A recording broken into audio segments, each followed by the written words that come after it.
What's up, world? Hi, everyone. Happy New Year. Happy New Year. So we have been nominated to be your January's Couple of the Month, Whoop, Rockin' with Love. whoop.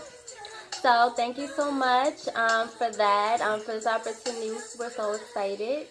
Um, so the first question is, please introduce yourself, share a short bio. So, babe, you want to kick that off? My name is Pat Myles, Senior. I'm from East St. Louis, Illinois, by way of Birmingham, Alabama, and now I'm here, mighty Maryland. Yes. So my name is Candice Myles, and we actually are newlywed. I am originally from Maryland. That's where we currently reside, and yeah. Yeah. All right. So, next question. How long have you been together? So at the end of last year has officially been 3 years for us. So 3 years and some change right now. Married for a little over a month. Yeah, we're very new. Yeah. Okay. So how did we meet? So I met this young lady on an app, on an online dating app called Soul Swipe. I was actually, I was actually into the Tinder and the Soul Swipe thing because I don't really go out and party or nothing like that. You know what I mean? I'm a really chill dude, so I felt like that was a good way to meet somebody. And Tinder, I mean, it was cool, but Soul Swipe is where them sisters were, so that's where I was at. And we both mutually, it works just like Tinder. You have to swipe right. Right. So how it works is we both have to mutually be interested in one another. So you're not constantly getting hit up by these random people that you don't want anything to do with. You still do. I'm just playing. But basically, we both looked at each other's pictures like, okay, and we both swiped right, and we ended up in each other's inbox and was able to communicate. I actually read the profile. I didn't just go by her pictures. I know she's fine and all, but she gotta have some substance to it too, you know. Well, that's what happened, and then what were you about to say? Then we actually met right around Christmas time. Yeah. You know what I mean? And it's so funny because when I first met her on the app, I was out with my boys, and a rare occasion, and we were talking the whole time. I was trying to get up with her instead, and the next day we actually linked up at our nice little spot in Baltimore, and we had. I think, did you have a drink or did you not have it? I know I probably had one. I'm sure. I think I had an Angry Orchard. I'm pretty sure I had a sandwich or something. I didn't eat no food. But yeah, we met up at, what's the name? Loafers. We met up at our spot, Loafers, in Baltimore, and we kicked it for maybe an hour and a half or something. Kicked it, yeah. And then just chatted up. Then from there, man, we probably saw each other maybe 4 or 5 times that week. We was hitting the road back and forth. Well, she came up a couple times. I went up there. Yeah. So that's it. That's how we met. Yeah. Here we are. Swiping got us to the altar. Wiggity swipe. Next question. What is one characteristic or trait of your partner that you admire the most? So I can answer first. I mean, I just think that you're just a really good person. It's really like your heart. Like I feel like you're like got this tough guy act or whatever. But don't get it twisted. It's definitely not an act. But I know the softness, and you're very sweet and nice, and I know.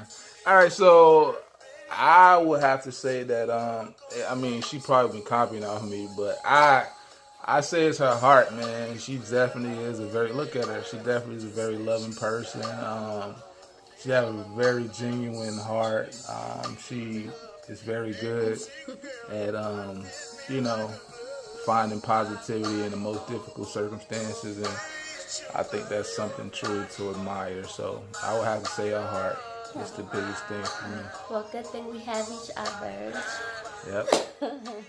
Alright. So the next question is, what is one thing your partner does to get on your nerve? So this question I actually was trying to skip because we don't really have anything that I gets have on each other's something. nerves. I have something. It don't really it's not. So when you say go get ahead, in your, maybe it'll jog my memory. when you say it will. I'm sure it will. I know I do something. When they say get on your nerves, it's not like in a. I wouldn't consider it like really like getting on my nerves. Like I be wanting to like wild out. But this thing that she does do, like she like to leave her stuff on my nightstand. Like when she eat a sandwich or some chips, she like to leave the wrappers on my nightstand or the cups and the plates on my nightstand. And that's a little nerve wracking because I'm a bit OCD and I like to keep it clean. And I ain't saying she not, but she do leave a lot of stuff on my nightstand. Listen. So, just to defend myself, to shed some light, okay? You didn't say defend yourself, man. It just said answer the question. Don't be trying to defend yourself. Well, I'm answering the question, okay? Right. So, the answer to this question is the reason why this happens is because, first... I knew she was going to say, come on, man, just answer the question. Alright, I'm not gonna go there. Alright. Anyway. So, do you have something I do to get on your nerves? Lying. No. Lying. You guys see it. He lying. I don't be doing that, y'all. But no, I'm just gonna move on to the next question. Alright, next question. What is your most memorable experience together? What you do say there? So what I was gonna say, being that we're newlyweds, of course. Honestly, just like our whole journey to the altar has been amazing. My favorite though was just like our proposal, like how you proposed to me. It was just like such a really nice moment. I was really not expecting it at all. I mean, from the get-go, we both knew that we wanted to be married and all of that. So that was definitely in the cards for us, and it was something we wanted to do for a while. But just life happens, things happen that prevented us to being able to do what we wanted to do. So I didn't think it was happening, but we were fortunate enough to be able to purchase our first home, and we had our housewarming, and he pulls me to the side like, babe, this and that happened. I just wanted to let you know. I'm like, okay. And then he just said, oh, and by the way, I want to just, do a speech and just thank everyone or what have you. I'm like, okay, cool. So we walked back. So we walked back in outside to our deck where everyone is, and I'm sitting back down. He's like, babe, come on. I'm just like, you said you wanted to do a speech. Like, I'm chilling. We're supposed to do the speech together. And I'm like, all right. So I'm standing there, and he's just talking. Next thing I know, he like looks at me, and he's kind of serious, and he gets down on one knee, and I'm like, oh my gosh, what's happening? Got her. And it was just a really just pure, just awesome, very thoughtful, beautiful moment that it was just nice, and I was really happy. I would say for me, most memorable experience, besides of course our wedding day, I think that was epic, man. Like it was a great day. We had beautiful people in our wedding. Our families were there. I had family come up from Illinois. Like, it was super dope. So that was probably like one of the best days of my life, most memorable experience we shared together. But besides that, my first most memorable experience I had with her, I would like to say was probably 4th of July of what year? 2016? It would have. Yes, 2016. I took her down south with me to Birmingham, and for the 4th of July. And she met my parents, my aunts, my uncles, my grandmother, and just to see her in the kitchen at my aunt's house, cooking with my mom, my stepmother, and my auntie Tracy was in there.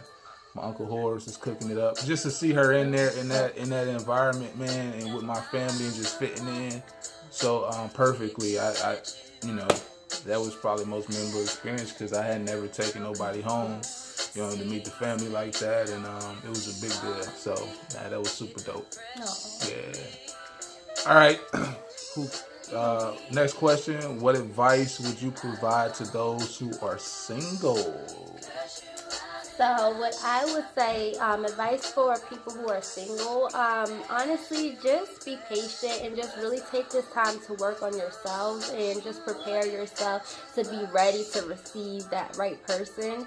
Because if you're not ready and you're all jacked up and you do happen to meet the right person, you mess around and mess them up, and then you guys are no longer, right for each other, and you guys have a lot of work to do. So just work on yourselves, be patient, and get yourself ready. Yeah. I would say, and I'm speaking to men because I mean I don't know how to speak to women in this regard, but You shouldn't be speaking. I'm just kidding. Go ahead. I would say, make up your mind what you want. You know what I'm saying? Like a lot of brothers are out there single, and they really just don't have a clue what they want. You know what I'm saying? If they want a relationship, if they want a situationship, if they want to, be out and do their thing. So I think the first step for any single person who don't want to be single, no more, is just make up your mind what you want. Decide if you want a relationship. Be honest up front with the person you're dealing with, and on top of that, I would recommend you kind of make a list of the things you're looking for. Like if you're actually looking for a relationship, like I know me personally, I was looking for a wife. So, I had a list, and, I didn't stray away from my list at all. So I think that's very important, when you are looking for a lifelong commitment with someone, it's important that they check the boxes. So, make up your mind what you want, and go get that thing, man. It's just simple like that, Okay. It ain't hard. What's the next question? I can't even see. Oh, okay. The biggest... what has been the biggest compromise that you have had to make as a couple? What would you say? So my biggest compromise I made was dating a woman who did not have children. That actually was a compromise of mine because being a father and dating, I'm a real hands-on type of father. I like to be involved in everything, and I really felt that only a woman who was in a similar situation as me would understand the demands of parenthood. So without women are are territorial. Men are too. Well, we're very territorial, but women, they like attention. You have to give them attention. You have to give them time. And as a father, sometimes it was hard for me to give her all of my time just because I had my son and my daughter that took up a lot of my time, coaching and all this other stuff. So dating her and her being single without any children was a compromise for me. But she is dope. She was dope in that situation, and she really understood. And I think she kind of admired that in me because she knew she was looking for a husband, and seeing that the affection I have for my kids and the way I parent and things like that, I think that was good for her to see more than anything, to kind of make a decision on where she wanted to be. So, yep. That was it for me. Good answer, babe. Okay. You kind of got into a little bit of what I was going to say. That was one of the things that was a compromise for me, was dating someone that did have kids. And another one of these questions is if we had a list. We kind of mixed in a few things. A list of the perfect partner. Does your current partner check off these items? Did you have to make any exceptions? Did you abandon it altogether? So I'll just combine all of those since you touched on that as well. So for that, the compromising is the fact that he did have children. That was something on my list that I didn't want to, because you have those stereotypes, that stigma of the baby mama drama and all of that kind of thing. But the fact that he came from a previous marriage, and it's not like he was just having children out of wedlock and with multiple women.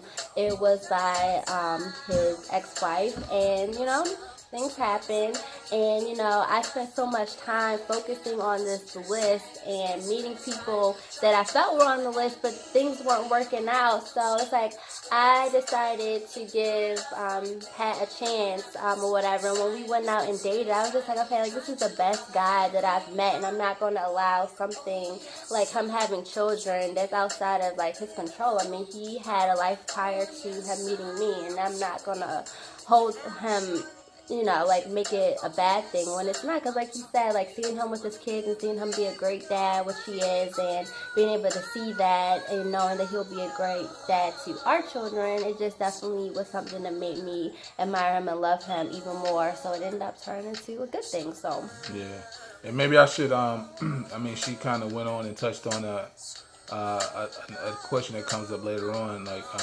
which one was it? What are some things you learned in your single life that helped you in your relationship today? oh, sure. In my single life, I would say,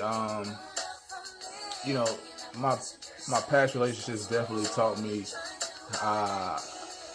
how to how to recognize greatness. I just say it like that. That's the easiest way to say it. I mean, because obviously I met her for a reason. I was striking out. You feel me? So, and I was striking out for real reasons. And when you go through such a traumatic ordeal as such a divorce, in my case, or a bad breakup with a person you've been with for years, and the relationship was toxic, you kind of really, really recognize when you have somebody who's great, you know what I mean? And you're able to, well, me myself, I was speaking for myself, I was able to appreciate that and recognize that right away, and that kind of set the foundation for us building what we've built thus far. So good stuff. Definitely. All right, let's move on. Let's see. What has been the biggest Oh, we've done that already. Yeah, we're. Where are we now? Okay. Yeah. I see. How do you maintain your individuality while in a committed relationship? Did you have a list of the perfect partner? If so, we answered that? But we didn't touch on individuality. Right. So you have anything to say? Yeah, just continuing on doing like your own like routines. Like if you have things that you enjoy, just keep on doing it. Like I still enjoy spending time with my friends and all of that. So we definitely like to give each other space to do that and hang out. But also we do really enjoy like spending time with each other. So we're big homebodies. So we don't mind being in the house, Netflixing and chilling all day. So, but yeah, just keep making sure we keep in mind what we enjoy doing and giving ourselves opportunities to do that still. Yeah, and I think for me, I think that it kind of depends on the type of person you are. Me first, I've been a father for past 11 years, almost 12 years now. And so, once my son was born, well, even before that, family is really big for me. Like, family is at the top of my list for anything. So, I like doing things as a family. That's always how I moved. So, continuing on with my individuality, the only things I really like to do outside of her is coach sports. And, sometimes I like to work out and she don't want to. Or, I'm just talking about in the beginning, babe. But... I be trying that, to work out. And I do like to play I did. I don't play too much now, but when I met her, I like to play the video games. Sometimes I'll jump on and play like some Man or 2K or something like that. But a lot of things I do, like hang out with my boys. We like to go and do our thing. I try to schedule those things around things that she has going on. So if she has something going on, that's usually when I plan things with my homeboys.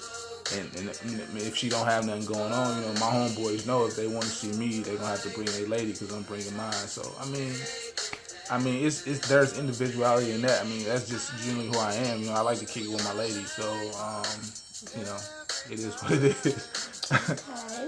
Next question.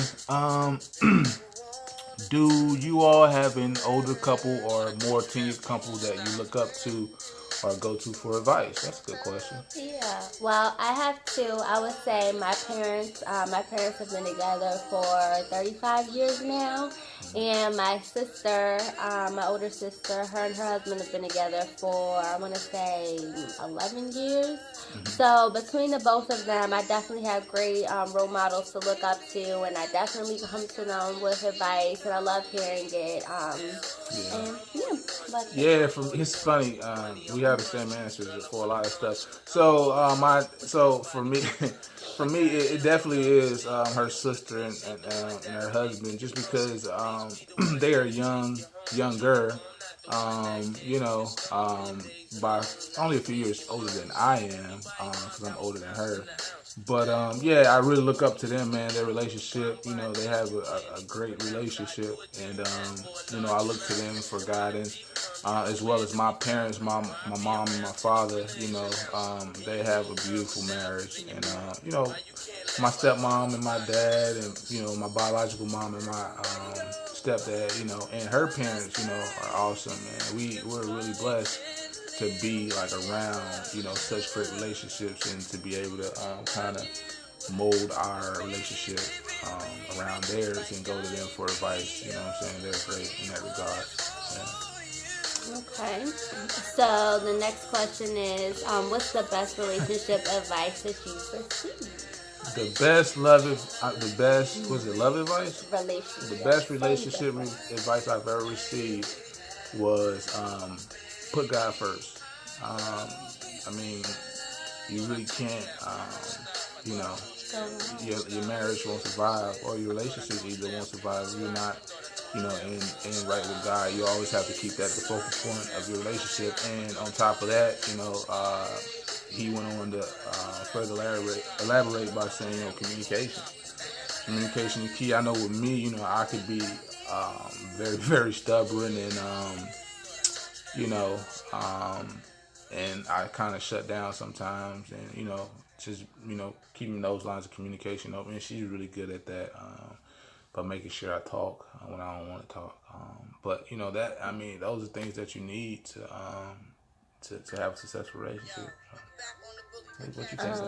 Well, what I would say, definitely as far as keeping God in the center of the relationship. But another thing which I took away from church, from Pastor Dale, was just talking about knowing that we are different. Him and I are two different people, so I know like sometimes like we might have our disagreements, and I just feel like if I just keep on like beating the dead horse and keep on explaining myself, that you will understand where I'm coming from and you will be on my side. But I realized that it does not happen that way. It doesn't matter. Like I will talk to I Am Blue in the face, and he still is just like, no, like I do not agree with you. And I'm like, but why? If you don't agree with me, that must mean you don't understand. He's like, I understand what you're saying. I do not agree. Yeah. So it's just like learn to agree to disagree, and know that you guys are not the same people. Like we grew up in different households, our environment, like we're just different, and we think differently, and just learning to accept those differences and just embrace them, and just that really was a good sermon he preached that day. It was like we were going through marital counseling, and with my granddad, and at the same time, at church we were getting it for about a month straight. Like he was teaching on relationships and marriages and parenthood and things like that. So we got the double dip, and it was so good. It was so good.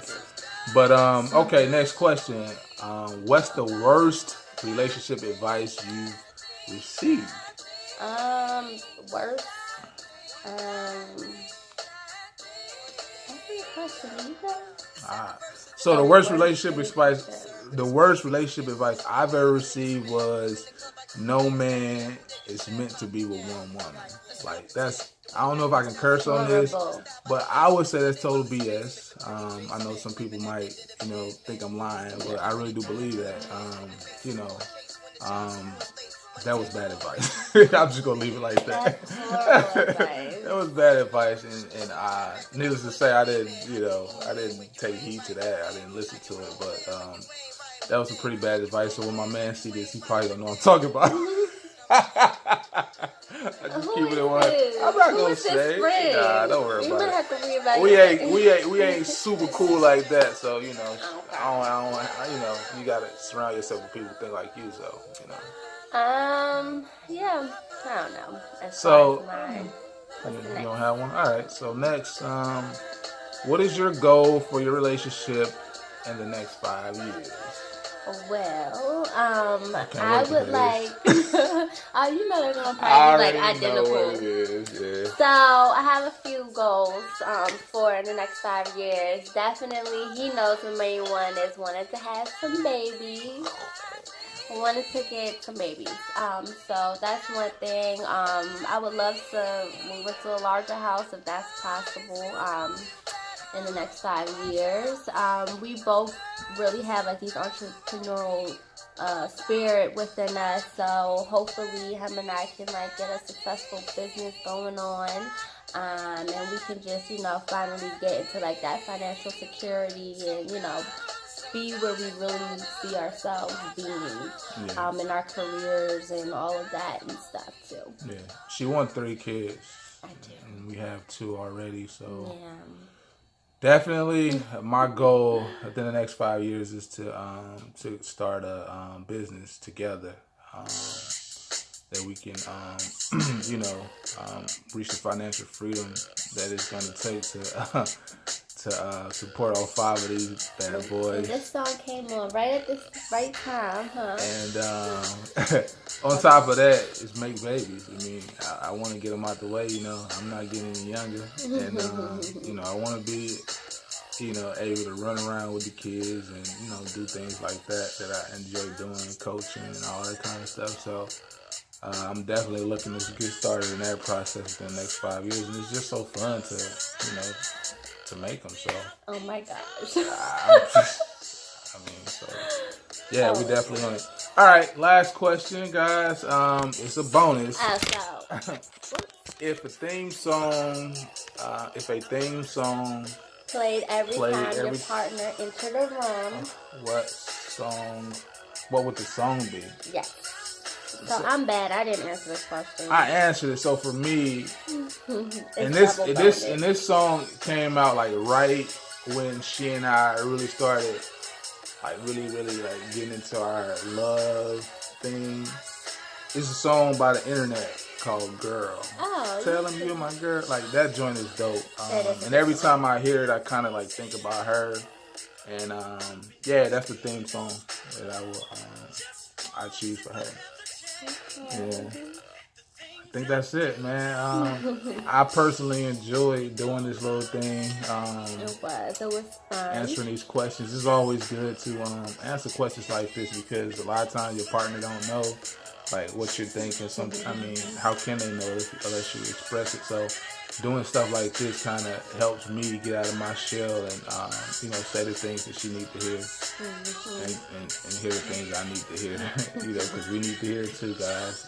Don't let nobody tell you don't. But I enjoyed this thing. What about? So thank you so much for spending time with us and have a great 2019. Yeah, be blessed, guys. Bye.